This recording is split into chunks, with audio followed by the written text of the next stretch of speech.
इस्तेमाल करें। ऑर्गेनिक तरीके से उगाई गई सब्जियों में कीटनाशक का इस्तेमाल नहीं किया जाता, लेकिन इस तरह की सब्जियां महंगी होती हैं। इसलिए दूसरा काम आप ये कर सकते हैं कि आप जिससे भी सब्जियां खरीदते हैं उससे ये जरूर पूछें कि वो ये सब्जियां कहां से लाता है, ये सब्जियां कहां पर उगाई गई हैं।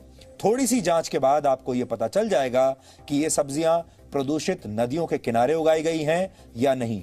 आप जिस भी शहर में रहते हैं और अगर आपको लगता है कि आपके शहर में कुछ प्रदूषित नदियां हैं या कुछ प्रदूषित नाले हैं और उनके आसपास कुछ खेत हैं जहां पर सब्जियां उगाई जा रही हैं, तो उन सब्जियों से आपको सावधान रहना चाहिए, क्योंकि गंदे पानी में उगाई गई सब्जियां आपको बीमार कर सकती हैं, पहली बात ये।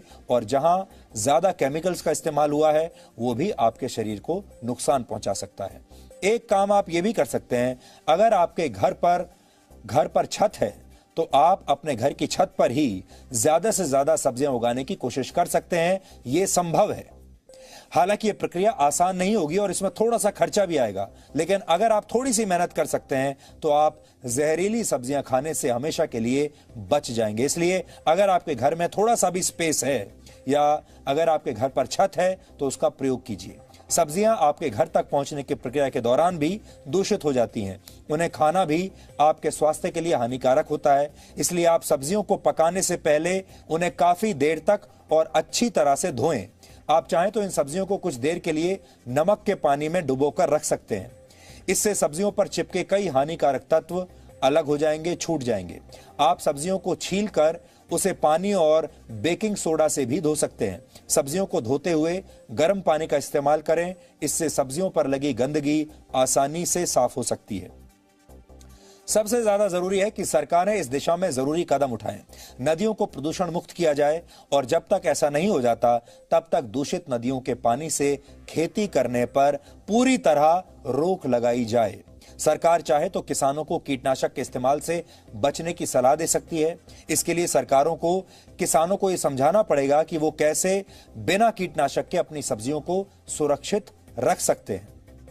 कुल मिलाकर ये किसी एक व्यक्ति या संस्था या एक सरकार की जिम्मेदारी नहीं है। देश के लोगों का स्वास्थ्य बेहतर बनाने के लिए पूरे समाज के साथ सभी वर्गों को साथ आना होगा और जहरीली सब्जियों और मिलावट के इस गठबंधन को आपको तोड़ना पड़ेगा। ज्यादा टीआरपी पाने के लिए खबरों से खिलवाड़ तो होती ही है, लेकिन अब उस मीटर से भी छेड़छाड़ होने लगी है, जिससे यह पता चलता है कि किसी चैनल की टेलीविजन रेटिंग पॉइंट यानी टीआरपी क्या है। मतलब ये कि उस चैनल को कितने लोग देखते हैं। एक बात और आपसे आगे बढ़ने से पहले हम कहना चाहते हैं कि आज हमने डीएनए की शुरुआत की सब्जियों के इस मुद्दे से। सब्जियों के मुद्दे को हमारे देश में, हमारे समाज में महिलाओं का मुद्दा माना जाता है, रसोई का मुद्दा माना जाता है। इससे पुरुषों का कोई लेना देना नहीं है। और आज भी बहुत सारे पुरुष या परिवार जब हमें देख रहे होंगे तो बहुत सारे पुरुषों ने अपनी पत्नियों को या घर की महिलाओं को बुलाकर कहा होगा कि देखो तुम्हारे काम की कोई खबर आ रही है, इसको अच्छी तरह से सुन लो और समझ लो, क्योंकि इसे महिला प्रधान खबर मान लिया जाता है, जबकि इसका पूरे परिवार के स्वास्थ्य से लेना देना है।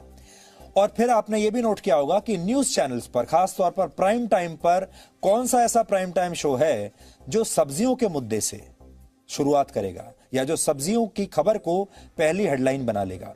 वो इसलिए होता है क्योंकि न्यूज चैनल्स पर हमेशा पुरुष प्रधान खबरें ही चलती हैं और न्यूज चैनल्स में जो टीआरपी का फॉर्मूला है वो हेड ऑफ द फैमिली पर टिका होता है। जो ये माना जाता है टीआरपी के फॉर्मूले में कि खबरों को घर के जो पुरुष हैं, पुरुष सदस्य, और वो भी जो 25 साल से ऊपर के पुरुष हैं, वही न्यूज देखते हैं। महिलाएं न्यूज नहीं देखती, बच्चे न्यूज नहीं देखते और जो हमारे देश के युवा हैं वो भी न्यूज नहीं देखते। इसलिए जो न्यूज का पूरा की पूरा कंटेंट है वो पुरुषों पर आधारित है, वो पुरुष प्रधान है और इसीलिए महिलाओं ने खबरों को देखना छोड़ दिया।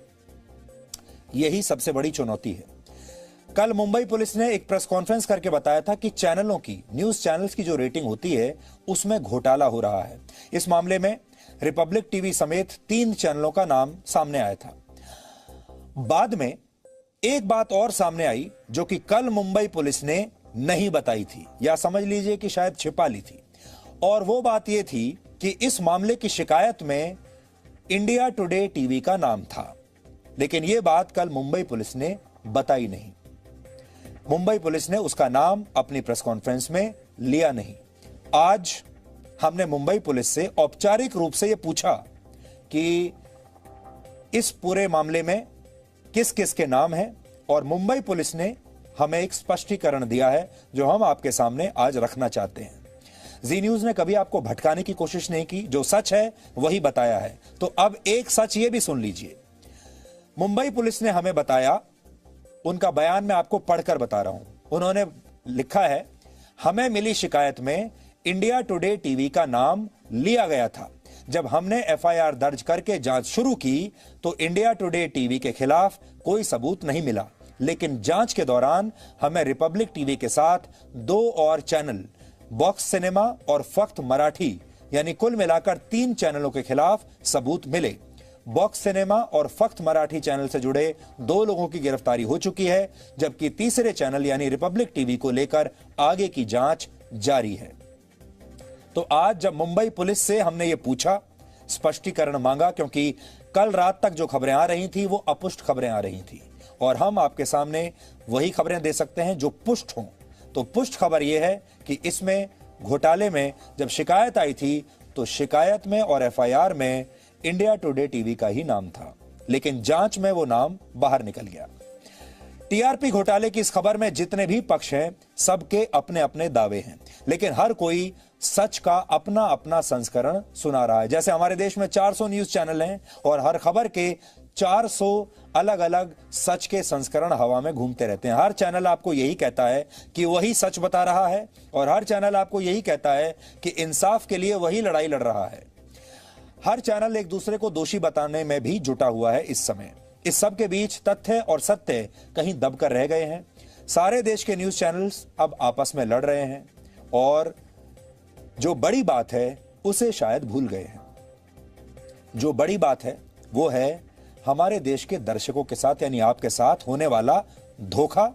और बड़ी बात यह है कि जिस बिजनेस मॉडल को न्यूज चैनल्स फॉलो कर रहे हैं, उस बिजनेस मॉडल में सेंध लगी हुई है, उसमें कुछ ना कुछ गड़बड़ी है। इसलिए सारे न्यूज चैनल्स को मिलकर बैठकर यह बात सोचनी चाहिए कि अपने कंटेंट को कैसे साफ सुथरा बना सकते हैं, अपने आप को कैसे साफ सुथरा बना सकते हैं, और कैसे दर्शकों से दोस्ती कर सकते हैं, कैसे इस तरह की खबरें दर्शकों को दिखा सकते हैं जिससे कि पूरे के पूरे परिवार बैठकर एक साथ उन न्यूज चैनल्स को देखें। यानी एक अंग्रेजी में शब्द होता है टॉक्सिक।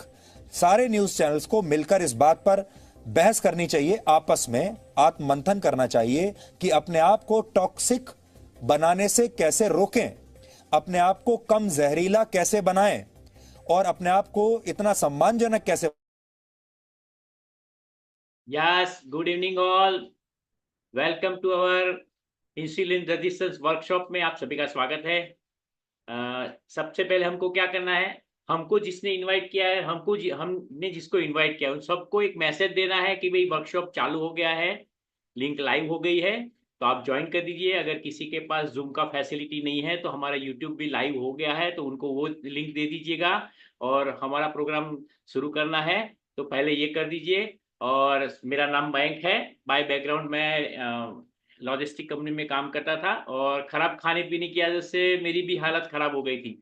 ब्लड प्रेशर हो गया था, पैर दर्द करते थे, माइग्रेन हो गया था, तो कहीं ना कहीं मैं भी परेशान था। डॉक्टर के पास गया था तो डॉक्टर सर ने सीधा ही दवाई चालू करवा दिया था, और ऐसी कंडीशन में मेरी भांजी ने मुझे हेल्प किया और मैंने इस कम्युनिटी को ज्वाइन किया। कम्युनिटी को ज्वाइन हुआ तो मुझे बेनिफिट क्या हुआ कि अच्छे खान पान की आदत से, सुधारने की आदत से और अच्छा खाना मिलने की वजह से मुझे मेरी हेल्थ सुधरने लगी। तो जो ब्लड प्रेशर का मैं दवाई ले रहा था वो दवाई मेरा बंद हो गया, और जो माइग्रेन का प्रॉब्लम था 1 वीक में अच्छा हो गया। फैट लॉस भी हुआ, 20 kg फैट लॉस किया मैंने, पैर दर्द करते थे उसमें भी फायदा हुआ, तो अमेजिंग रिजल्ट मिला। और ये सब पैसे पॉसिबल हुआ एक अच्छे गाइडेंस की वजह से, कोच ने अच्छा गाइडेंस किया। और ये टीआरएम सिस्टम नहीं होता तो मुझे नहीं लगता था कि मेरी ये हेल्थ अच्छी हो सकती है। फैमिली को भी अच्छी हेल्थ मिली। आज 52 की एज है, मैं कोई भी मेडिसिन नहीं ले रहा हूँ, मेटासिन भी मैंने 7 साल से नहीं खाया हुआ है, तो बहुत अच्छी हेल्थ है मेरी। और बहुत अच्छा लग रहा है, मुझे बहुत अच्छा लग रहा है कम्युनिटी के साथ कनेक्ट होके। और ये आज का प्रोग्राम है वो मैं नहीं लेने वाला, एक अमेजिंग पर्सनालिटी है जो जिसका लास्ट 10 ईयर से भी ज्यादा का अनुभव है इसके रिगार्डिंग। उन्होंने कई फैमिलियों को हेल्प किया है, खुद ने भी अच्छा हेल्थ हेल्थ पाया है, फैमिली ने उनके फैमिली ने भी अच्छा हेल्थ पाया हुआ है। तो मैं ज्यादा टाइम नहीं लूंगा, उनको इनवाइट करना चाहता हूं, पर मैं इनवाइट करूंगा उससे पहले हम उसको वेलकम करेंगे। चैट बॉक्स में मैं देखना चाहता हूँ कितने लोग उनको वेलकम करते हैं।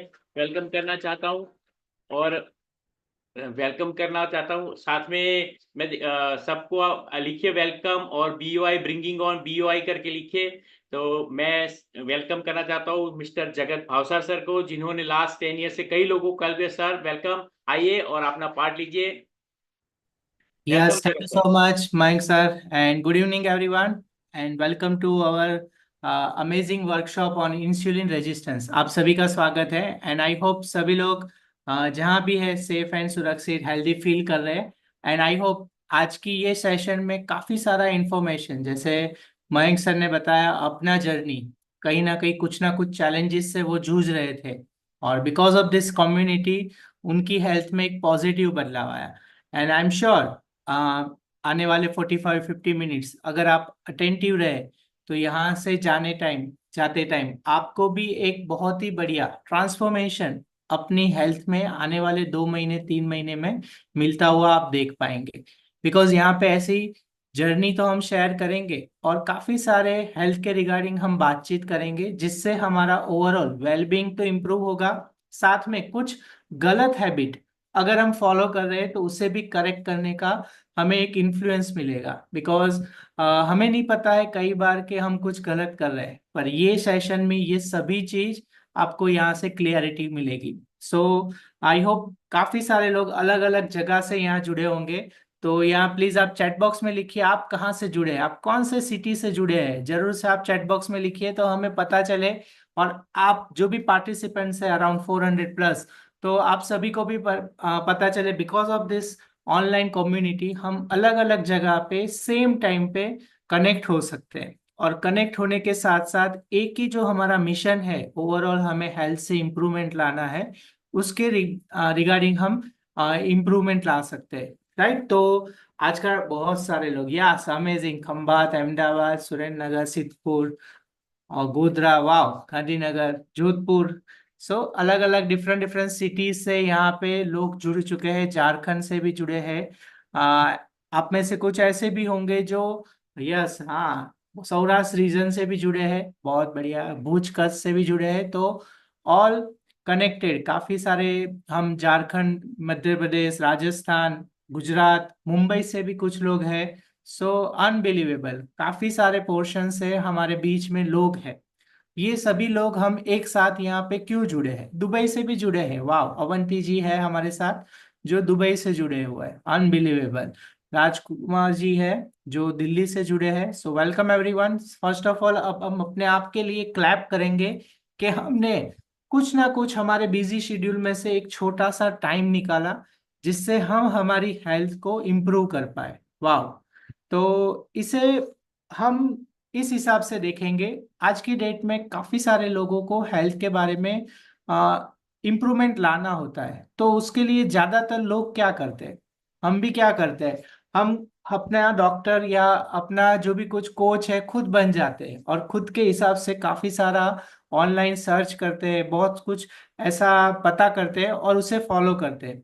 फिर रिजल्ट मिलता है नहीं मिलता है, थोड़े टाइम में हम छोड़ देते हैं।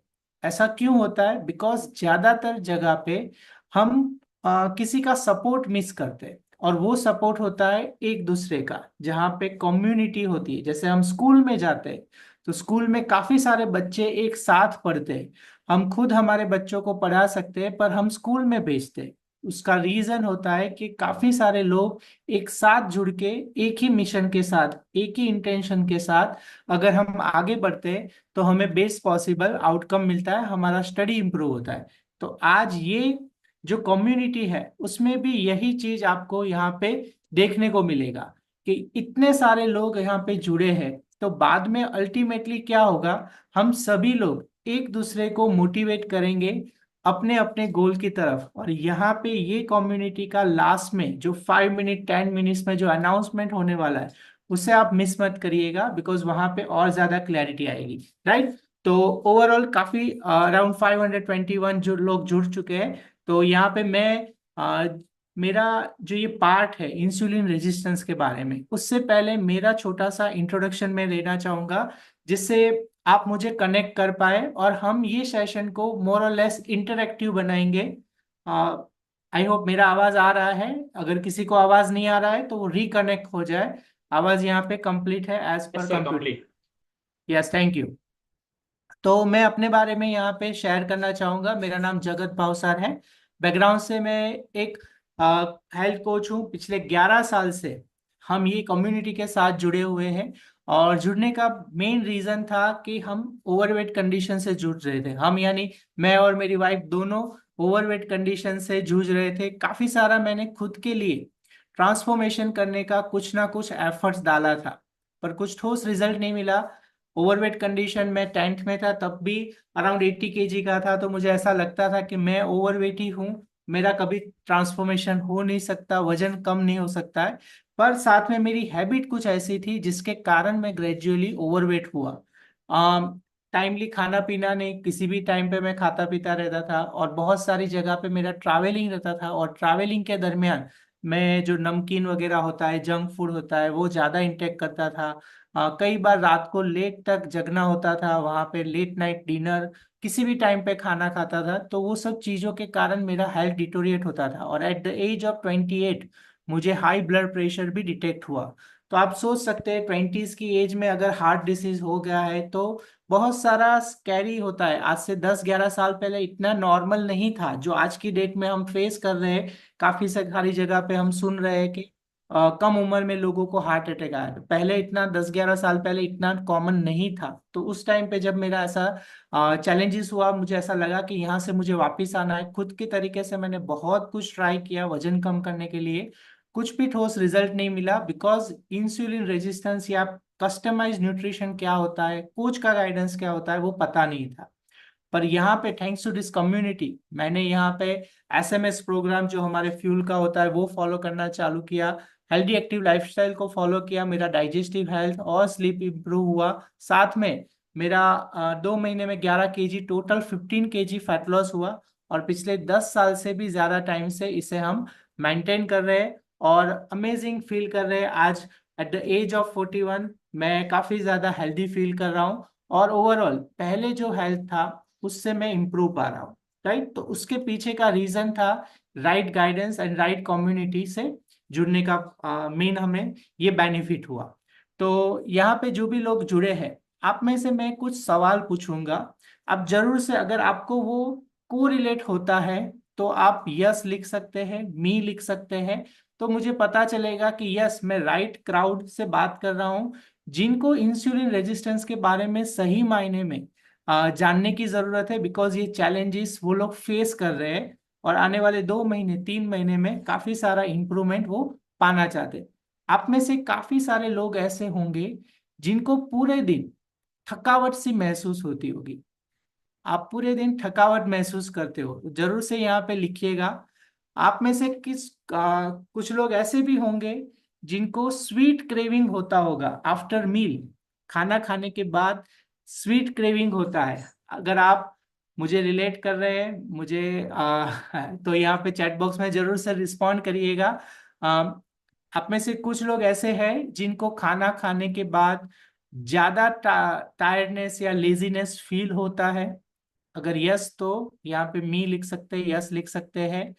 काफी सारे लोगों को पोर्शन ज्यादा, एक टाइम में कुछ ज्यादा खाने का मन होता है, बार बार रोटी, मैदे वाली चीज, कुछ बेसन वगैरह, यानी कार्बोहाइड्रेट बेस्ड फूड खाने का क्रेविंग ज्यादा होता है। बार बार थोड़ी थोड़ी देर में आप नमकीन, बिस्किट, चाय ऐसा कुछ क्रेव करते हैं। तो जरूर से यहाँ पे लिखिए। आप में से कुछ जो वेट वॉचर्स है, वजन कम करना चाहते हैं, उनको वजन कम करने में बहुत ज्यादा मुश्किलें आ रही है। अगर आप में से कोई ऐसे व्यक्ति है जो लूज नहीं कर पाते हैं अपना वजन, तो यहाँ से जरूर से चैट बॉक्स में लिखिए। आपका यूरिनेशन एंड प्यास वो फ्रीक्वेंट होता जा रहा है, बार बार प्यास लगती है, यूरिनेशन जल्दी जाना पड़ता है, थोड़ी थोड़ी देर में जाना होता है, तो भी आप यस लिख सकते हैं। हाई ब्लड प्रेशर, आप में से कुछ लोग होंगे जिनको हाई ब्लड प्रेशर का चैलेंज होगा, तो आप यस लिख सकते हैं, क्योंकि यहाँ पे हाई ब्लड प्रेशर का भी चैलेंज होता है because of the insulin resistance. Hormonal imbalance, आप में से अगर कोई लेडीज है जिनको पीसीओएस या पीसीओडी का चैलेंज है तो भी आप यहाँ पे लिख सकते हैं। कुछ ऐसे होंगे लेडीज जिनको एस्ट्रोजन एंड टेस्टोस्टेरोन यानी जो फीमेल हार्मोन होते हैं और मेल हार्मोन होते हैं उसमें कोई एक हार्मोन ज्यादा डोमिनेंट होता जा रहा है, अनवांटेड हेयर्स आते हैं, आवाज भारी भारी लगती है, ऐसा फीमेल्स में कई बार होता है। तो अगर आप ऐसा कुछ चैलेंज फेस कर रहे हैं तो यहाँ पे आप जरूर से लिखिए। टाइप 2 डायबिटीज से आप जूझ रहे हैं, आप में डायबिटीज का रेगुलर आप टैबलेट या इंसुलिन लेना पड़ता है, तो जरूर से आप यहाँ पे यस लिखिए। तो ये सभी कुछ चीजें हैं, उसके बारे में एक चीज आज आपको समझनी बहुत जरूरी होगी, जो है यस, यहाँ पे अनवांटेड हेयर के बारे में लिखा है। तो बहुत सारी जगह पे ये सब चीजें इंसुलिन रेजिस्टेंस से रिलेट करती है। तो सबसे मोटा मोटा इंसुलिन के बारे में आप में से सभी लोगों को पता होगा। आप में से कोई है जिनको पता नहीं है? बेसिक हम सबको पता होता है कि इंसुलिन क्या है। जब भी हम कुछ कार्बोहाइड्रेट बेस्ड फूड खाते हैं तो हमारे ब्लड शुगर लेवल को मेंटेन करने के लिए हमारा जो पेंक्रिया होता है, जो स्वादुपिंड गुजराती में बोलते हैं, वो इंसुलिन सिक्रीट करता है जिससे हमारा ब्लड शुगर लेवल मेंटेन हो। अभी ये कैसे होता है, क्या प्रोसीजर होता है, क्यों हमें इंसुलिन रेजिस्टेंस या इंसुलिन की जरूरत होती है? तो हम सभी को पता है कि हमारा सेल का खुराक ग्लूकोज है। सेल को कुछ सब्जी रोटी ऐसा कुछ नहीं चाहिए, हमारे सेल्स का मेन खुराक होता है ग्लूकोज। और आप में से कितने लोग ऐसे हैं जिन्होंने कभी ना कभी लॉकर, अपना जो बैंक में लॉकर होता है वो विजिट किया होगा? तो लॉकर का दो की होता है, एक बैंक वाले के पास होता है और एक हमारे पास होता है। अगर हम हमारा की लेके ही चले जाएंगे लॉकर रूम में तो लॉक लॉक ओपन होगा? यस और नो? मैं खुद मेरा ही की लेके पहुंच जाऊंगा और मैं किसी को इन्फॉर्म नहीं करूंगा बैंक को, सीधा लॉकर रूम में चले जाऊंगा, तो मेरा लॉकर ओपन होगा? नहीं ओपन होगा। मुझे वहां पे बैंक का जो अथॉरिटी होता है वो भी अपना की लेके आएगा, जब तब जाके हम दोनों का की लगेगा, तब लॉक ओपन होगा, तब मैं लॉकर ऑपरेट कर पाऊंगा। सेम चीज यहाँ पे इंसुलिन रेजिस्टेंस को समझने से पहले हम इंसुलिन कैसे काम करता है वो समझेंगे। हमारे बॉडी में जो भी कुछ हम खाना खाते हैं, जो भी कुछ हमने खाना खाया, उसे हमारे सेल में ग्लूकोज की तरह स्टोर किया जाता है। अभी ग्लूकोज अंदर कैसे जाएगा? सेल पूरी तरह से कवर होता है, लॉक एंड की होता है, तो वहां पे इंसुलिन रिसेप्टर यानी आपका जो बैंक था उसकी जो चाबी थी और हमारी चाबी, वो वहां पे लगेगी, तब जाके वो लॉकर खुलेगा। और यहाँ पे जैसे आप यहाँ पे हो रहा है कि ये लॉक लगा हुआ है, यहाँ पे आपका चाबी की जगह है। जब इंसुलिन एक की तरह परफॉर्म करेगा और वो इंसुलिन रिसेप्टर है वहां पे अपने हार्मोन को सिक्रीट करेगा, तब जाके ये लॉक खुलेगा और सेल में ग्लूकोज अंदर पेनिट्रेट होगा और वहां पे स्टोर होगा एनर्जी हमारा, राइट? तो ये बेसिक फंक्शन होता है सेल में, जो इंसुलिन काम करता है। इंसुलिन जो भी पेंक्रिया ने प्रोड्यूस किया वो सेल को अलाउ करता है अपने शुगर को ब्लड ब्लड एनर्जी की तरह लेने का। तो अभी इंसुलिन रेजिस्टेंस क्या होता है? रेजिस्टेंस के बारे में बात करने के लिए मैं आप में से कोई जो फर्स्ट टाइम है उनसे मैं रिक्वेस्ट करूंगा, आप हैंड रेस कर सकते हैं, कोई एक पर्सन जो सबसे एक्साइटेड है, तो मैं आपसे बात करना चाहूंगा जिससे मुझे पता चले रेजिस्टेंस क्या है। क्योंकि इंसुलिन रेजिस्टेंस, तो रेजिस्टेंस के बारे में हम डिस्कस करेंगे। कोई बात नहीं, मयंक सर आप हैं? तो मयंक सर से हम रिक्वेस्ट करेंगे, मयंक सर आप अनम्यूट हो जाए। मयंक सर आपको स्वीट पसंद है? Yes sir. यस, तो कौन सा स्वीट खाना पसंद करते हैं? अगर देवशी मैम पॉसिबल है तो इनको हम स्पॉटलाइट, या स्पॉटलाइट हो गए। सर यस, मैं तो कौन लड्डू सा खाना स्वीट पसंद पसंद है? करता हूँ।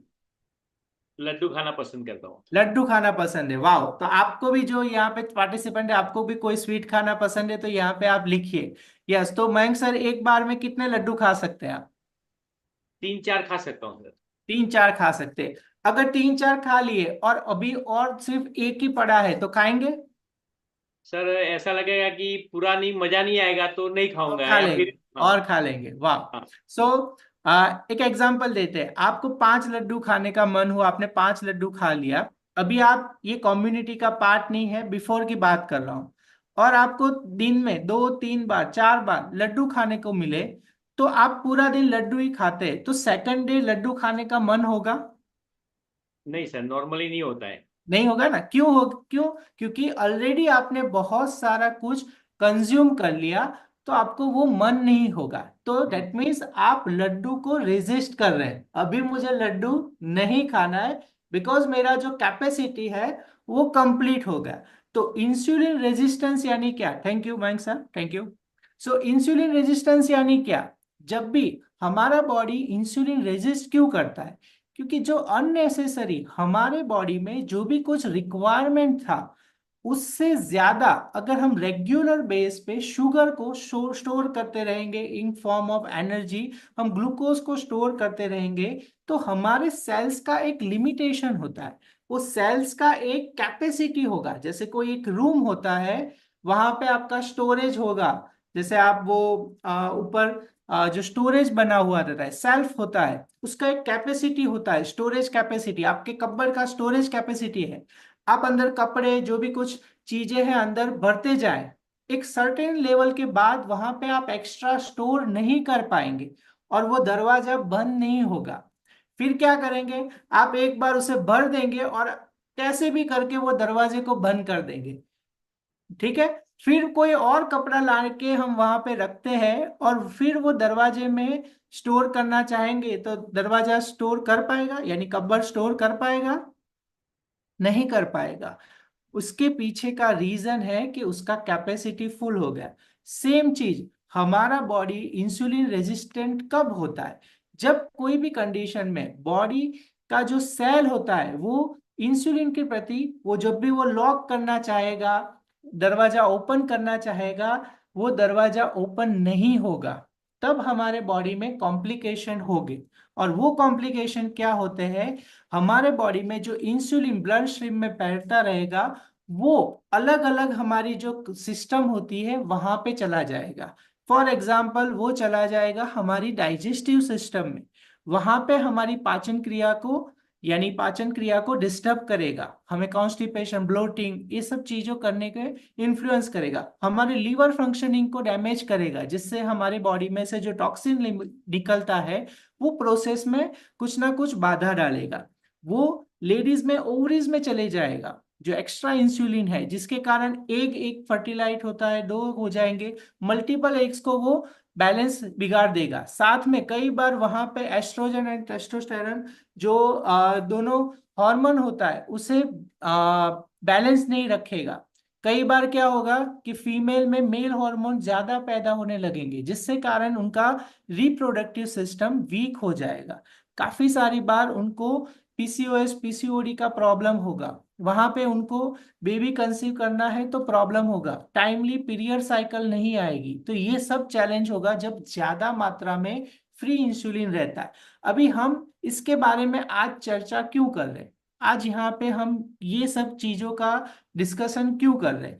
बिकॉज इंसुलिन रेजिस्टेंस के बारे में अगर हमने सही तरीके से ध्यान नहीं रखा, तो आने वाले टाइम में हमें सबसे इंपॉर्टेंट हेल्थ रिस्क है जो डायबिटीज टाइप 2 का है, second heart attack, metabolic syndrome, यानी हम ओवरवेट होने का पॉसिबिलिटीज बहुत ज्यादा बढ़ जाएगा, एंड स्ट्रोक।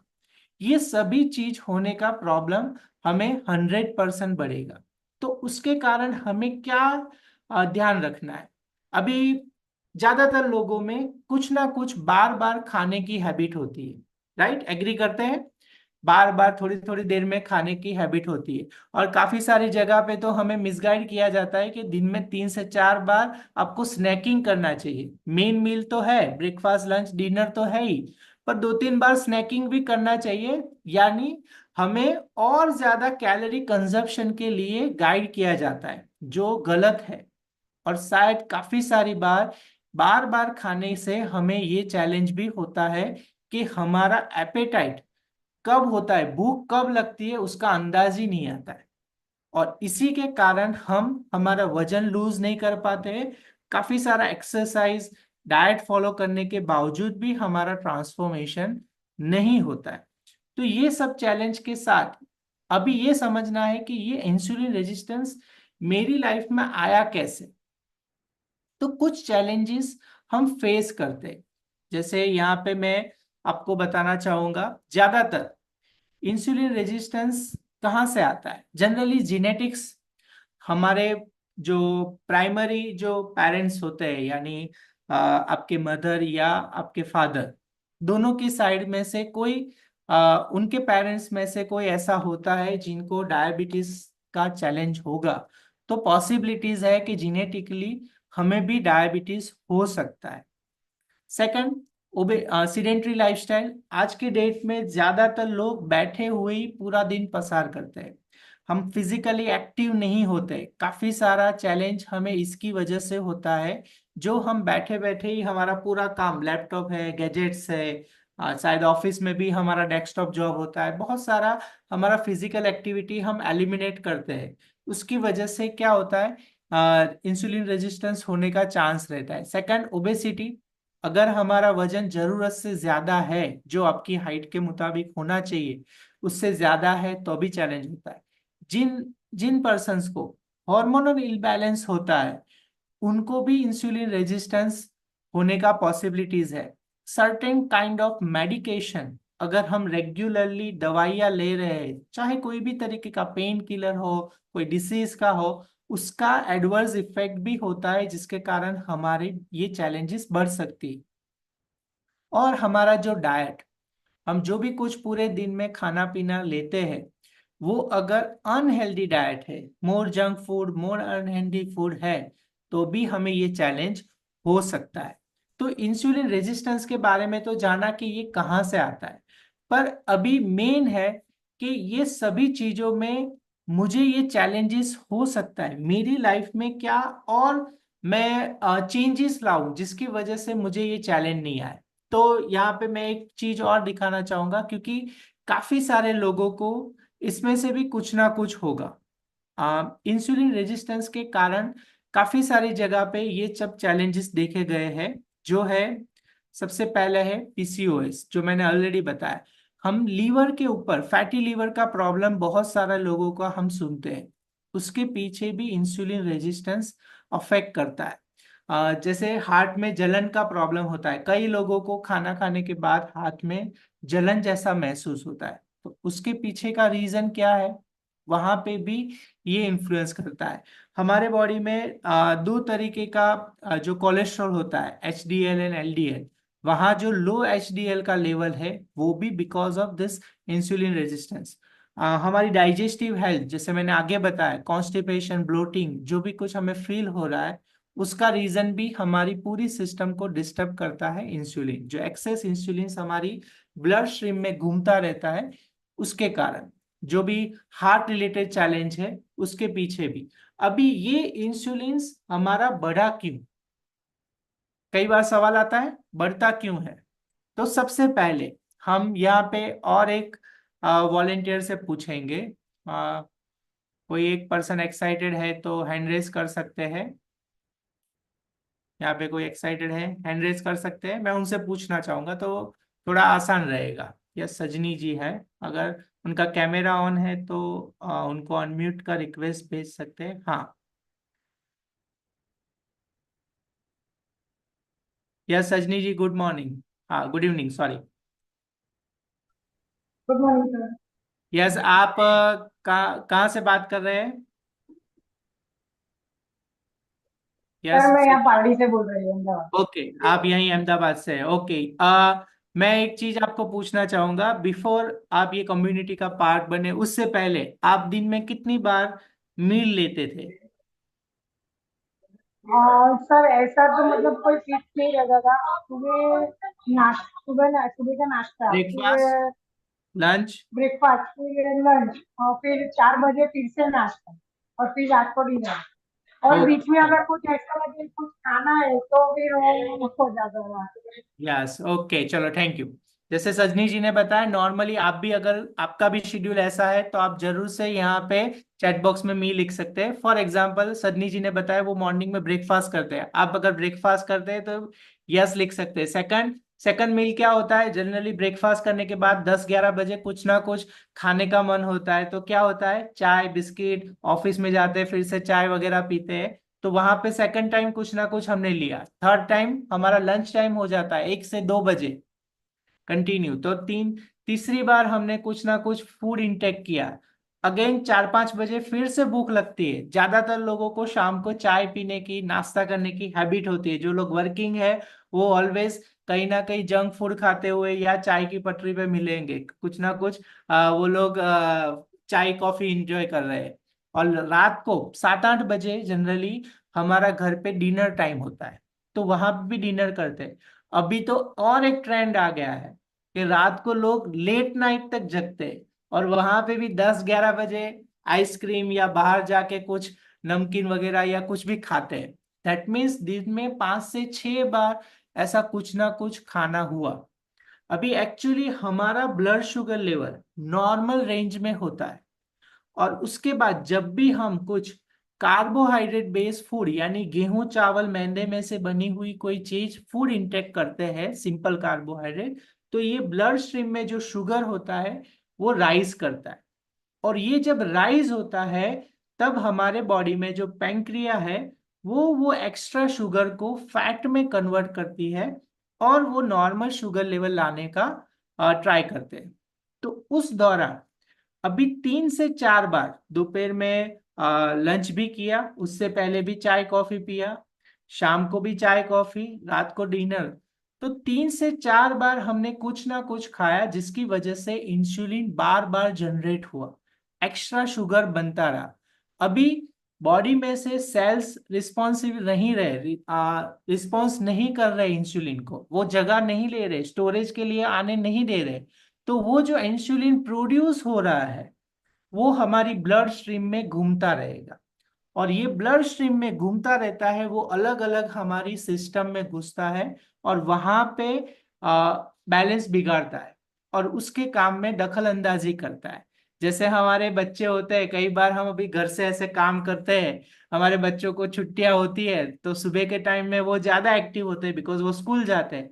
अभी उनका छुट्टी है फॉर एग्जाम्पल, तो उस दिन आप सुबह को इस हिसाब से काम नहीं कर पाओगे जब वो लोग स्कूल जाते हैं और जैसे काम करते हैं। वो आ जाएंगे, कुछ ना कुछ खिटपिट करेंगे, तो आपका काम डिस्टर्ब करेंगे। क्यों ऐसा होता है? बिकॉज वो फ्री है। वैसे ही इंसुलिन है, इंसुलिन जब फ्री होता है तो दूसरों के काम में वो कुछ ना कुछ दखल अंदाजी करता है, जिससे उनका काम बिगड़ता है, और मल्टीपल उसके रिवर्स एक्शन होते हैं जो हमारी हेल्थ को डिटोरिएट करते हैं। राइट? तो ये सिस्टम को हमें अभी इंप्रूव कैसे करना है, इससे मुझे चैलेंज कैसे होगा? ये बार बार जो खाने का हैबिट है, जिसके कारण हम अगर वेट मैनेज करना चाहते हैं तो हम नहीं कर पाते। आयुर्वेद में ऐसा कहा जाता है कि हमें पूरे दिन में सिर्फ 3 बार खाना खाना चाहिए, और 2 मील के बीच में मिनिमम 4 से 5 घंटे का गैप होना चाहिए। अगर ये जो गैप होता है तभी जाके हमारे बॉडी में जो एक्स्ट्रा इंसुलिन है, जो अभी बॉडी में घूम रहा है, जो चैलेंजेस क्रिएट कर रहा है, उसे यूटिलाइज करने का मौका मिलेगा।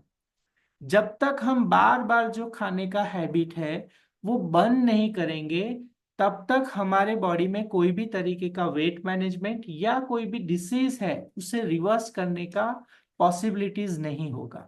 तो मोस्ट इंपॉर्टेंट क्या है हमारे बॉडी में, ये जो भी कुछ चैलेंजेस है उसे ओवरकम करने के लिए पहली चीज हमारा टाइमिंग सही होना चाहिए। मैं 7 पॉइंट बताऊंगा जिससे हम आगे जाके ये इंसुलिन रेजिस्टेंस को मिनिमाइज कर सके, और साथ में अगर मेरा कोई भी कंडीशन है, डिसीज कंडीशन है, तो उसे मैं रिवर्स भी करने के लिए एफर्ट्स डाल सकूं।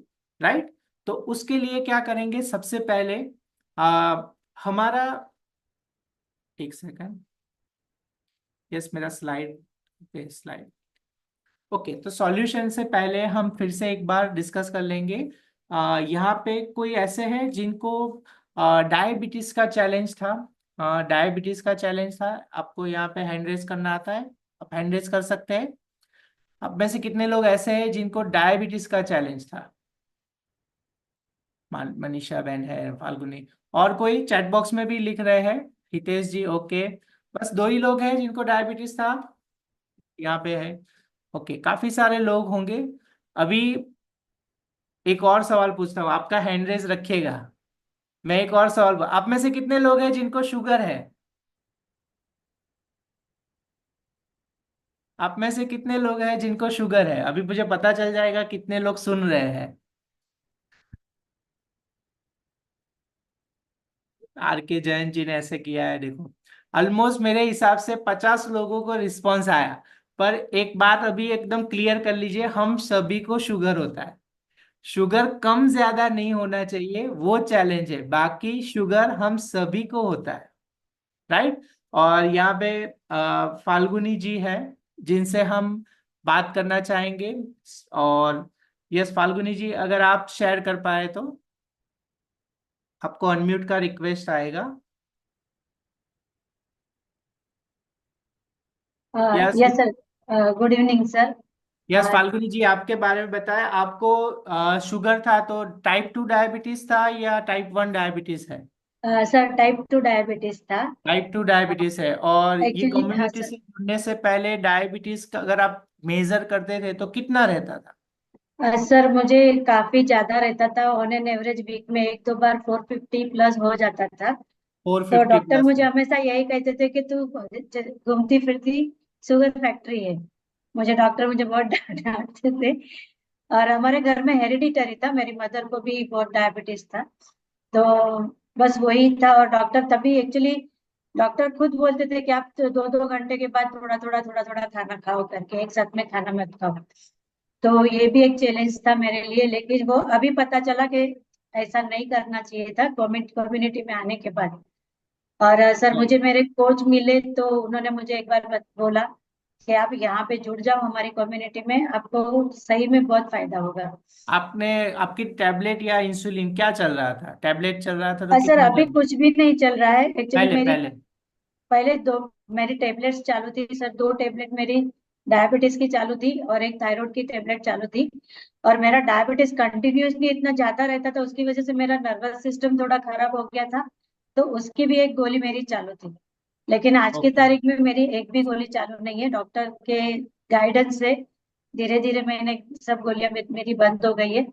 और मैं थैंक यू कहूंगी मेरे कोच को, मेंटर को, और स्पेशली ये टीआरएम फैमिली को, क्योंकि नाइस। कम्युनिटी है जहाँ से हमें सब गाइडेंस मिलता है कैसे लाइफ में जीना है यस, तो करके। कम्युनिटी की वजह से आप अपने डायबिटीज को ट्रांसफॉर्म कर पाए, रिवर्स कर पाए। यस। और यस। अब पहले 450 कभी कभी हो जाता है, अभी नॉर्मल रहता है? कितना रहता हाँ है? सर अभी नॉर्मल रहता है, मैंने एवरेज निकाला था तो 6.4 आया था। That is okay. Also without medication. Yes, तो वैसे जनरली भूखे पेट का 110 से नीचे होना चाहिए, राइट?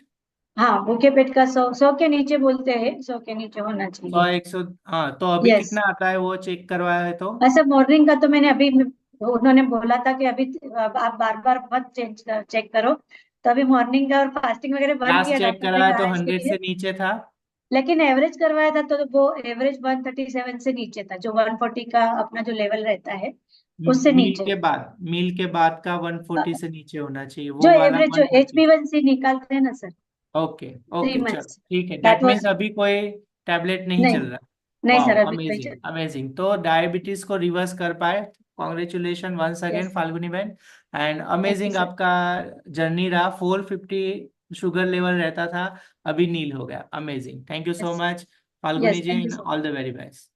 यस, तो ये हमने क्यों शेयर किया? बिकॉज इंसुलिन के द्वारा कई सारी बार हमें ऐसा लगता है कि अभी मेरा टैबलेट चालू हो गया या मुझे अभी इंजेक्शन चालू हो गया तो मेरा कोई प्रॉपर रिजल्ट नहीं आएगा, अभी मुझे ये चैलेंज लाइफ टाइम रहेगा। काफी सारे लोग ऐसे होते हैं जो ऐसा बताते हैं कि एक बार डायबिटीज आ गया तो अभी इन फ्यूचर भी मुझे कंटिन्यू रहेगा, मैं कुछ इसमें रिवर्सल नहीं ला पाऊंगा। तो यहाँ पे ये सॉल्यूशन है। अभी और एक चैलेंज ज्यादातर लोग फेस करते हैं, वो क्या होता है? लेडीज में जनरली रिप्रोडक्टिव सिस्टम यानी कंसीव करने में चैलेंज आता है, पीरियड साइकिल रेगुलर नहीं होता है। कई सारी बार ऐसा होता है कि पीसीओडी पीसीओएस का ट्रीटमेंट में कुछ ना कुछ टैबलेट्स का इंटेक ज्यादा हो जाता है, तो हार्मोन बैलेंस और बिगड़ जाते हैं, और डॉक्टर तो कई बार हमें ऑपरेशन करने का भी बोल देते हैं। तो यहाँ पे आप में से कितने पर्सन ऐसे हैं जिनको, लेडीज को ये प्रॉब्लम था पीसीओडी पीसीओएस? तो आप यहाँ पे हैंड रेज कर सकते हैं। अगर डिजिटल हैंड रेज करना आपको कंफर्टेबल है तो डिजिटल हैंड रेज भी कर सकते हैं। अगर आपको कंफर्टेबल नहीं है आप चैट बॉक्स में भी लिख सकते हैं। यस, हमारे बीच में हेतल बहन है, तो हेतल बहन इफ पॉसिबल आप एक जगह पे बैठ जाए तो बात करने में आसानी रहेगी। यस, आपको यस अनम्यूट सर। का रिक्वेस्ट आएगा। हेतल बहन आपको पीसीओडी पीसीओएस क्या प्रॉब्लम था? Good morning sir. गुड मैं मॉर्निंग। बोटाद से बात कर रही हूँ और मेरे को पीसीओडी का प्रॉब्लम था। और उस पीसीओडी में मेरा ऐसा था कि जो मेरी ओवरी है ना, उसमें एक चॉकलेट सिस्ट करके एक गांठ होती है, वो गांठ हुई थी। और डॉक्टर ने बोला कि आपको ये ऑपरेशन करवाना होगा अगर आपको ये गांठ निकालनी है तो। लेकिन डॉक्टर ने ये भी क्या कहा कि अगर ये एक बार निकाल देने के बाद दूसरी बार नहीं होगी उसकी कोई गारंटी नहीं है, तो आप एक काम करो, आप ओवरी ही निकाल दो। और मैंने सुना है कि ओवरी निकालने के बाद हमारा शरीर खराब हो जाता है। तो मेरा वेट भी ज्यादा था। मैंने ये फ्यूल अपना जो अब हमारा शुरू किया तब मेरा 85 kg था सर, और अभी 55 है। राइट। अभी 55 है। मैंने अपना पूरा 30 किलो वजन घटाया है। और पहले 3 मंथ में ही मेरा 12 किलो हो गया था। और जो ऑपरेशन डॉक्टर ने बोला था वो भी मेरा कैंसिल हो गया, कि अभी आपको जो दर्द होता है उस गांठ की वजह से वो नहीं हो रहा है, तो ऑपरेशन की कोई जरूरत ही नहीं है। और इसलिए ऐसे मेरे सर वेट भी कम हो गया, और मेरा ऑपरेशन का खर्चा जो 50,000 डॉक्टर ने बोला था वो भी सर कम हो गया, ऐसे बोले कि खत्म हो गया। अमेजिंग अमेजिंग, यानी जो शायद मेडिसिन के पीछे एक्सपेंस हो सकता था 50,000 प्लस, और साथ यस में बॉडी में से जो ऑर्गन में डैमेज होगा वो तो एडिशनल पैसे तो शायद वो वापस नहीं। से कमा यस लेंगे, पर जो यस। डैमेज हो सकता था वो भी प्रिवेंट हो गया। और अभी ऐसा कोई चैलेंज होता है आपको, गायनेक रिलेटेड कोई नहीं चैलेंज? सर, गायनेकली मेरे को जब पीरियड होता था ना, तो उस गांठ की वजह से ही जो हमारे हॉर्मोन्स निकलते हैं, स्क्रम्स निकलते हैं, उसकी वजह से मेरे को बहुत दर्द होता था। वो मैं 3 या 4 दिन कंप्लीटली बेड रेस्ट में रहती थी, उतना दर्द होता था। और मेरा हस्बैंड मुझको दवा खाने ले जाता, और ऑपरेशन वो बोलते हैं ना, इंजेक्शन दर्द का देते हैं, बोतल चढ़ाते हैं, तभी मेरे को रात को नींद आती थी, वरना नहीं आती थी सर। और ऐसा 12 महीने से ज्यादा हो गया था। तो यहाँ सब यही के बोलते थे कि ये तड़प ऐसे तड़पा चाहिए, उसलिए अच्छा है कि निकाल दो और भी। लेकिन मेरी एक सहेली है और हमारा ये कम्युनिटी है जिन्होंने मुझे सही गाइडेंस दिया कि आप ऐसा मत करो, जो हमें सही रास्ते पे ले जाते हैं। तो सही रास्ते पे चलते ही मुझे अपना दोनों ही रिजल्ट मिला, वेट लॉस भी और पीसीओडी का प्रॉब्लम भी सॉल्व हो गया सर। Wow, amazing amazing, congratulation once again हितलमैन, and thank you so much आपने शेयरिंग किया। और बाकी लोगों को भी जो रिजल्ट मिला, इफ पॉसिबल आप अगर चैट बॉक्स में लिख पाए। और हम अभी डिस्कस करेंगे कुछ ऐसे पॉइंट्स, आप आज यहाँ पे आए हैं तो आज हम 7 ऐसे तरीके के बारे में बात करेंगे जो सॉल्यूशन है, जो हमारे इंसुलिन रेजिस्टेंस को मैनेज करने में हमें सबसे ज्यादा हेल्प करेंगे। तो इसके बारे में बातचीत करेंगे। 7 अलग अलग पॉइंट है जो हमें हेल्प करेंगे ये इंसुलिन रेजिस्टेंस से ओवरकम करने में। तो सबसे पहला उसमें आता है जो फूड, जो हमें हेल्दी डाइट, यानी हम जो खाना खा रहे हैं उसमें मील टाइमिंग बहुत ही इंपॉर्टेंट है। हम हमारा सुबह और शाम को जगना एंड सोना वो टाइम पहले फिक्स करेंगे। तो आज आज आपको एक एक्सरसाइज करनी है कि आज आपको वेकअप एंड स्लीपिंग टाइम अपना फिक्स करना है। साथ में एक पर्टिकुलर टाइम पे हमें ब्रेकफास्ट लंच एंड डिनर करना है। उसके बीच में एडवाइजेबल है कि 4 to 5 आवर्स का आप एक मील से दूसरे मील के बीच में गैप रखें। साथ में खाना खाना तो हम कुछ भी खा सकते हैं। हमने आगे वीडियो में भी देखा कितना सारा एडल्ट्रेशन आज की डेट में हो रहा है खाने में। तो हमारा मेन पर्पस क्या है कि हम जो भी कुछ खाए वो न्यूट्रिशन एंड हमारे बॉडी को जो जरूरत है उस हिसाब से न्यूट्रिशियस फूड खाए और लो कैलोरी फूड खाए। हम अवॉइड करें sugary food, refined carbohydrate and trans fat वाला खाना। हम लीन प्रोटीन, हेल्दी फैट या वेजिटेबल्स, फ्रूट्स, ग्रेन उसे इंटेक करें हमारे डाइट में। साथ में रेगुलर एक्सरसाइज, ऐसा कहा जाता है, WHO वर्ल्ड हेल्थ ऑर्गेनाइजेशन ये कह रहा है कि पूरे वीक में 150 एक्टिव मिनट्स होने चाहिए, यानी 150 मिनट्स कोई भी एडल्ट पर्सन फिजिकली एक्टिव होना चाहिए मिनिमम। तो वो अगर फॉलो करते हैं, जिससे कोई भी एक्सरसाइज कर सकते हैं, जैसे वॉकिंग, साइकिलिंग, स्विमिंग। आप जो भी एक्सरसाइज करते हैं आप जरूर यहाँ पे चैट बॉक्स में लिखिए। अगर आप नहीं करते हैं तो आप ट्राई करिए, एटलीस्ट 30 मिनट्स 40 मिनट्स आप ग्रेजुअली इसे इम्प्रूव कर सकते हैं डिपेंडिंग ऑन योर गोल। तो आप इसे इम्प्रूव कर सकते हैं। तो सेकंड पॉइंट है रेगुलरली हमें एक्सरसाइज करना है। थर्ड पॉइंट, हमें वेट मैनेज करना है। अगर हमारा वजन हमारी हाइट के मुताबिक नहीं है तो पहला गोल होना चाहिए हमें आइडियल वेट पे आना है। आइडियल वेट यानी क्या, तो वो भी आप यहाँ पे लिख सकते हैं कि फॉर एग्जांपल आपका हाइट है जैसे 170 सेंटीमीटर आपका हाइट है, तो उसमें से 170 सेंटीमीटर उसमें से एक अगर निकाल दे तो 70, आपका आइडियल वेट 70 केजी है। तो उस हिसाब से आप अपना यहाँ पे आइडियल वेट लिख सकते हैं। और अभी अगर वो वजन, वो जो वेट आ रहा है उससे ज्यादा है तो यहाँ पे हमें वजन कम करने की जरूरत है। तो वेट मैनेजमेंट का गोल रखना है, हेल्दी वेट और आइडियल वेट पे हमें पहुंचना है। और स्लाइड धीरे धीरे भी आप अगर वजन को कम करते जाएंगे तो भी इंसुलिन रेजिस्टिविटी को आप ओवरकम कर पाएंगे और उसमें भी आपको बेनिफिट होगा। Fourth point, smoking and alcohol consumption को हमें अवॉइड करना है। अगर गुजरात तो ड्राई स्टेट है पर काफी सारी जगह पे रेगुलरली लोग अल्कोहल कंज्यूम करते हैं।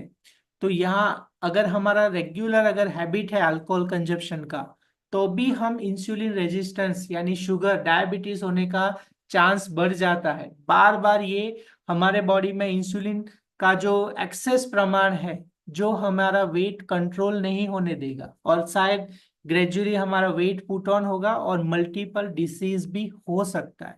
तो इसके ऊपर भी हमें ध्यान रखना है। अगर हम स्मोकिंग कर रहे हैं, हम अगर स्मोकर है, तो ये एक गलत हैबिट है, आगे जाके हमें मल्टीपल हेल्थ चैलेंजेस दे सकता है। तो उसे भी हम ओवरकम करने के लिए उसे अवॉइड करेंगे। स्ट्रेस मैनेजमेंट, पांचवा पॉइंट है इंपॉर्टेंट, स्ट्रेस मैनेज। आज हम जो भी कुछ वर्क कर रहे हैं, बिजनेस कर रहे हैं, काफी सारा उसमें वर्कलोड रहता है, कुछ ना कुछ चैलेंज रहता है। तो काफी बार हमारा जो स्ट्रेस लेवल है वो हाई चला जाता है, जिससे हमारे बॉडी में कॉर्टिसोल जूस प्रोड्यूस होता है जो हमारी हंगर को बढ़ाता है, बिकॉज वो शुगर लेवल डाउन कर देते हैं। बार बार हमें खाने का मन होता है और उसे ओवरकम करने के लिए हमें जो शुगरी फूड है वो क्रेविंग होता है और हम ज्यादा ओवर ईटिंग करते हैं। तो उसे अगर हमें ओवरकम करना है, स्ट्रेस को ओवरकम करना है, तो हमें रेगुलर प्रैक्टिस योग का, मेडिटेशन का, ब्रीथिंग एक्सरसाइज या कम्युनिटी का पार्ट बनना होगा। अगर हम अकेले रह के ये सभी कुछ चीज मैनेज करना चाहेंगे तो हम ये अचीव नहीं कर पाएंगे। पर अगर हम रेगुलरली एक सोशल कनेक्शन बनाए रखेंगे तो ये सभी चीजों में हमें बेनिफिट होगा और ग्रेजुअली हम एक आइडियल वेट पे पहुंच पाएंगे। इंसुलिन रेजिस्टेंस में जो भी कुछ हमारा क्रेविंग है, अनवांटेड शुगरी फूड का क्रेविंग है, उसे भी हम ओवरकम कर पाएंगे। छठा है इम्पोर्टेंट, जो मेडिकेशन। कुछ ना कुछ डॉक्टर्स ने आपको ब्लड शुगर मैनेज करने के लिए, इंसुलिन सेंसिटिविटी को इम्प्रूव करने के लिए मेडिकेशन प्रिस्क्राइब किया होगा। वो हमें मेडिकेशन लेना ही है, पर मेडिकेशन के साथ साथ हमें इसे रिवर्स करने के लिए एक प्रॉपर फूड के द्वारा, प्रॉपर खाने की हैबिट के द्वारा, प्रॉपरली हम पूरे दिन का अगर शेड्यूल मैनेज करेंगे तो उसे हम रिवर्स करने में हेल्प कर सकते हैं। सातवां और इम्पोर्टेंट है, इंसुलिन को अगर हमें मैनेज करना है, इंसुलिन रेजिस्टेंस को मैनेज करना है, तो रेगुलर हेल्थ चेकअप करना जरूरी है। जैसे अभी वो फाल्गुनी मैम ने शेयर किया था कि वो रेगुलरली अपना चेक करवाते हैं थोड़े थोड़े दिनों में। क्यों चेक करवाते हैं? बिकॉज शायद अभी पहले जितना शुगर नहीं है, अभी नॉर्मल हो गया, पर पॉसिबिलिटीज है कभी भी हो सकता है लाइफस्टाइल में थोड़ा भी बदलाव आवे तो ये सब चैलेंज हो सकता है। तो उसकी वजह से हमें रेगुलरली मॉनिटर करना चाहिए हमारा blood sugar level, blood pressure, cholesterol और जो भी कुछ दूसरे पॉइंट्स है जो हमें वेट के हिसाब से, हमें बॉडी फैट के हिसाब से मैनेज करने चाहिए। अगर ये सब चीज हम रेगुलरली मैनेज करते हैं तो हम अच्छी तरह से ये इंसुलिन सेंसिटिविटी या इंसुलिन रेजिस्टेंस को मैनेज कर पाते, राइट। सो काफी सारे लोग ऐसे होंगे जिनका कुछ ना कुछ ट्रांसफॉर्मेशन हुआ होगा, तो आप जरूर से यहाँ पे चैट बॉक्स में लिखिए। अगर आपको डायबिटीज में रिजल्ट मिला है तो आप यहाँ पे लिख सकते हैं। अगर आपने वेट लॉस किया है, वेट मैनेजमेंट किया है, जैसे मैंने खुद ने यहाँ पे शेयर किया, आपका भी जो ट्रांसफॉर्मेशन हुआ है जरूर से यहाँ चैट बॉक्स में लिखिए। और शुरुआत में काफी सारे लोग इंसुलिन रेजिस्टेंस के बारे में, शुगर के बारे में, वेट लॉस के बारे में जानना चाहते थे, चैट बॉक्स में लिखा था। तो यहाँ पे आप सभी के लिए, यस यहाँ पे हो, ओके, वेट लॉस का फिगर लिख रहे हैं जो अलग अलग लोग हैं, बहुत बढ़िया। 17 kg, 8 kg, वाह। 2 मंथ्स में 9 kg, 15 kg, अमेजिंग। 20 kg है, 28 kg, अमेजिंग। यस, जो मयूरी मैम ने बहुत बढ़िया लिखा है, ऑटो इम्यून एंड आर्थराइटिस में रिजल्ट है, बहुत बढ़िया। सो 20 kg इन 5 मंथ्स। तो चैट बॉक्स में जरूर आप देखिएगा, जिससे हमें पता चले कि क्या रिजल्ट आ सकता है, ट्रांसफॉर्मेशन क्या हो सकता है, और अल्टीमेटली यही ट्रांसफॉर्मेशन के साथ हम ओवरऑल वेल बीइंग को भी पा सकते हैं। शुगर लेवल को रिड्यूस किया गया है, वाह, अमेजिंग, अमेजिंग। यस, स्लीप के बारे में, because of the overweight condition हमारा स्लीप भी डिस्टर्ब रहता है, स्लीप एप्निया का चैलेंज, ये सब भी हो सकता है। तो आपका जो भी कुछ यहाँ पे गोल है, जो नए पर्सन है उनका यहाँ पे कुछ ना कुछ गोल होगा। आज के सेशन के बाद, यहाँ पे लोगों के रिजल्ट के बाद आपको बहुत सारी चीज जानकारी मिलनी चाहिए होगी कि मैं कैसे कर सकता हूँ, मैं कैसे आगे बढ़ सकता हूँ। तो सबसे इम्पोर्टेंट चीज है यहाँ पे आप सभी लोग, बिकॉज हमारे शुरुआत में 610 लोग थे और अभी हमारे बीच में 550 से ज्यादा लोग हैं।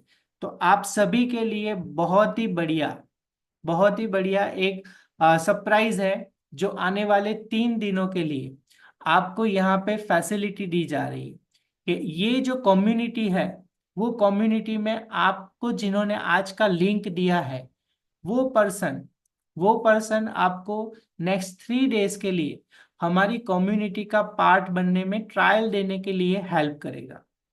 और वो 3 दिन के दरमियान आप यहाँ पे ऑब्जर्व कर सकते हैं कि जो भी कुछ आपका डिजायर गोल है, शायद वेट लॉस का है, वेट गेन का है, या आपको कोई भी डिसीज में कुछ ना कुछ बेनिफिट करना है, कुछ आपका टारगेट है, हेल्थ रिजल्ट पाना है, तो उसमें आपके कोच आपको हेल्प कर पाएंगे। बिकॉज ये कम्युनिटी में बहुत सारे लोग हैं जिनको इसमें कुछ ना कुछ फायदा हुआ है। तो सेम चीज आपको ये हेल्प किया जाएगा, कैसे आप इसमें आगे बढ़ सकते हैं, राइट। तो यहाँ पे जो भी पर्सन ने आपको आज लिंक दिया है, तो वो पर्सन का आप जरूर से कांटेक्ट करिएगा। वो आपको नेक्स्ट 3 डेज के लिए हमारा कम्युनिटी का लिंक देंगे। अगर आप में से कोई ऐसे पर्सन है जो कुछ इंफॉर्मेशन चाहते हैं, कुछ सवाल है आपका, तो यहाँ पे हैंड रेज कर सकते हैं। हमारे पास 5 मिनट और है, तो यहाँ पे हम शेयर कर सकते हैं। वाह, अमेजिंग लिखा हुआ है विधि अजय किल जी ने, 15 kg weight loss. Yes, diabetes में भी उनको रिजल्ट है, कोलेस्ट्रॉल, ब्लड प्रेशर। यस, तो यहाँ पे कोई एक्साइटेड है जो अपना हेल्थ रिजल्ट शेयर करना चाहेगा, जो ट्रांसफॉर्मेशन के बारे में? यस, सदनी शाह जी, यस, आपको अनम्यूट करने का रिक्वेस्ट आएगा।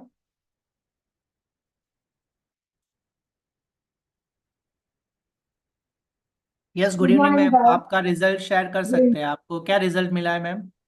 सर मुझे एक्चुअली मैंने 20 kg वेट लॉस किया है 7 मंथ में। और मुझे मैं 17 साल से हाई बीपी की गोली ले रही थी, वो अभी कम्प्लीटली बंद हो चुकी है, डॉक्टर ने बंद करवा दी है। और मुझे सर्वाइकल का प्रॉब्लम भी था, वो भी कंप्लीटली चला गया। और थोड़ा स्ट्रेस भी रहती थी, स्लीपिंग में भी थोड़ा प्रॉब्लम था, वो एकदम नॉर्मल हो गया है मेरा। और एनर्जी मेरी बहुत अच्छी रहती है। अगर मुझे कहीं पे भी जाना हो तो मैं लिफ्ट यूज नहीं करती, सीढ़ी पे ही जाती हूँ, 5 माला हो या 6 माला हो। इतना अच्छा मुझे, और स्किन में भी बेनिफिट मिला है मुझे। स्किन में क्या बेनिफिट मिला है? सर स्किन मेरी थोड़ी पहले डल थी, पहले जब मैं हमें ज्वाइन की उस टाइम की स्किन और अभी के स्किन रिजल्ट में काफी फर्क है। अभी काफी अच्छी हुई है मेरी स्किन, जो मतलब कभी कभी विंटर में ना स्किन मेरी ब्लैक पड़ जाती थी ड्राई ओके। की वजह से, वो अभी ओके। कंप्लीटली बंद हो चुकी है। वाह, अमेजिंग अमेजिंग। और हाँ जैसे आपने बताया 20 kg वेट लॉस किया, तो वेट जब ज्यादा था तो चैलेंजेस मेजर क्या फेस कर रहे थे? सर, मुझे सांस मेरी बहुत फूल जाती थी, और मेरा बैक पेन और वो ज्यादा ही था, नी मेरे पैर बहुत दुखते थे। तो मैंने 2 बार ऑर्थोपेडिक डॉक्टर के पास गई, तो उन्होंने बोला कि आपका 85 kg वेट है, आपको कम करना पड़ेगा, वरना आगे जाके आपको बहुत प्रॉब्लम होगी, क्योंकि मैं हाई बीपी की गोली भी लेती हूँ। अभी प्रॉब्लम ये था कि वेट कैसे कम करूँ, क्या करूँ, भूखे नहीं रह सकते थे, और कोई प्रॉपर मिलता भी नहीं था। बहुत सारी, अभी अगर सीढ़ी चढ़ू ना तो मैं थक जाती थी, नीचे भी नहीं अभी मेरी एज सर 42 ईयर्स है कंप्लीट, मैं नीचे भी नहीं बैठ सकती थी, इतनी प्रॉब्लम थी मुझे। वाह। और ओवरऑल 20 kg, तो इंच लॉस वगैरह भी पाया होगा, कपड़ों में चेंजेस आया होगा 100%। और एक्चुअली मैं ट्रिपल एक्सएल थी, ट्रिपल एक्सएल से अभी एम पे आ गई हूँ। क्या बात है, congratulation and all the very best आपको फर्दर ट्रांसफॉर्मेशन एंड हेल्थ गोल के लिए। थैंक यू सो मच सजनी जी। यस जयमिक जी, आपको लास्ट टेस्टिमनी लेंगे। यस जयमिक जी, आपको अनम्यूट का रिक्वेस्ट आएगा। हाँ यस जयमिक जी, गुड हेलो। इवनिंग। यस हाँ, जयमिक गुड जी, आप इवनिंग। बताएं आप हमारे साथ कितने टाइम से जुड़े हैं और क्या पर्पज से जुड़े थे? मैं एक्चुअली वेट लॉस के लिए पर्पज से जोड़ा था। 6 महीना हो गया मेरे, 6 महीना हो गया कंप्लीट। लेकिन ओके। मेरा वेट लॉस 17 kg लॉस हुआ है अभी, 3 महीने में ही हो गया वो। क्या बात है, तीन बाकी महीने अभी, में 17 kg वेट लॉस किया है। हाँ, अभी मेंटेन है, 70 kg मेंटेन है। वाह अमेजिंग। जयमिक जी, आपको वेट ज्यादा था, 17 kg वजन ज्यादा थे आप, तो क्या चैलेंजेस आप फेस कर रहे थे? मेनली एक तो नी हिल पेन था, और नी पेन था, और थकान ज़्यादा लगती थी। थकान ज्यादा लेजीनेस, लगती है। लेजीनेस। ओके। और ये लेने के बाद अभी एनर्जी बढ़ गया है, और पेन भी निकल गया अभी। हील पेन भी वाह, नहीं है, नी पेन भी नहीं है। क्या बात है, अमेजिंग अमेजिंग। और और ब्लड कपड़ों प्रेशर में भी क्या था। चेंजेस आया है? कपड़ों में क्या चेंजेस आया है? कपड़ों में अभी पुराने कपड़े अभी हो गए, फिटिंग बराबर आ गए, पुराने कपड़े क्या रखे बात थे। है, क्या बात है, कंफर्टेबल फिट आ रहे हैं अभी, हाँ। कंफर्टेबल फील कर रहे हैं। हाँ, कंफर्टेबल फील कर रहे, और ब्लड प्रेशर भी नॉर्मल हो गया मेरा अभी। पहले कितना था? पहले 140/90 के ऊपर ही रहता था, 140/90 के ऊपर, अभी 120/80 रहता है। ओके, जो अभी आइडियल होना चाहिए उस हिसाब से आ गया है, 120 आ गया है। 80 जो होता है। हाँ। पहले ज्यादा रहता था, नीचे वाला हाँ। भी 90 आसपास रहता था। ओके। हाँ। Amazing amazing. So amazing transformation मिला है, congratulation once again thank and you. All the thank very best आपको फर्दर ट्रांसफॉर्मेशन के लिए। यू। अमेजिंग। सो ये, अब अगेन काफी सारे लोगों ने अपना जो हेल्थ रिजल्ट शेयर किया, उसका वो एक ही पर्पस था कि आप सभी लोगों को भी यही इंफॉर्मेशन, यही रिजल्ट आप सभी लोगों को भी मिले। तो उसके लिए आज जिन्होंने भी आपको लिंक दिया है, जरूर से आप उनको कॉल करिएगा। और आपके जो कोच है, जो आपको नेक्स्ट 3 दिन के लिए ट्रायल प्रोग्राम देंगे। हाँ यस, आप I am first time join, so आपको ट्रायल प्रोग्राम के लिए 3 दिन का लिंक देंगे, जरूर से आप उनको कांटेक्ट करिएगा। वो आपको जो लिंक दे, उसमें आप रेगुलरली 3 दिन तक लोगों का एक्सपीरियंस जानिए, कैसे रिजल्ट इनको मिला है, उन सभी चीजों के बारे में आपको यहाँ पे शेयर किया जाएगा। यहाँ पे चैट बॉक्स में सवाल था कि शुगर है तो क्या खाना चाहिए। जरूर से ये 3 दिन के सेशन में ये सभी जानकारी आपको मिलेगी कि एक्चुअली हेल्दी ईटिंग हैबिट्स क्या है, कैसे हम हमारा ट्रांसफॉर्मेशन कर सकते हैं, ईटिंग हैबिट्स को इम्प्रूव कर सकते हैं। तो ये भी आपको जानने को मिलेगा। और यहाँ पे एक और सवाल है, वेट जरूरत से ज्यादा है। ओके, जरूरत से ज्यादा है, डेट मीन्स हमें आइडियल वेट पे आना है, और आइडियल वेट पे आने के लिए ही ये सेशंस में इंफॉर्मेशन मिलेगी कैसे हम हमारे आइडियल वेट तक पहुंच सकते हैं। तो मेक श्योर नेक्स्ट 3 दिन के लिए आप हमारी कम्युनिटी ज्वाइन करिए। इसमें आपको और ज्यादा जानकारी मिलेगी, आपको जो भी कोई डिजायर गोल है उसके बारे में वहाँ पे पर्सनल काउंसलिंग, बिकॉज यहाँ पे ज्यादा लोग एक साथ जुड़े हैं तो हम शायद सभी को आंसर नहीं दे पाएंगे। पर जब आप 3 दिन के हमारे प्रोग्राम में जुड़ेंगे तो वहाँ पे ये सेशन के दरमियान आपको क्वेश्चन आंसर भी होंगे, और आप आपका डिजायर जो गोल है उसका सॉल्यूशन भी पा पाएंगे। So thank you so much सभी लोगों को यहाँ पे हमारे वेबिनार में जुड़ने के लिए, और आई होप आपको यहाँ पे कुछ ना कुछ वैल्यूएबल इंफॉर्मेशन मिली होगी जिससे आप आपकी हेल्थ में ट्रांसफॉर्मेशन पा सकेंगे रेगुलरली। और thank you so much everyone, हम मिलते हैं कल मॉर्निंग में हमारे वेलनेस सेशन में। Thank you so much.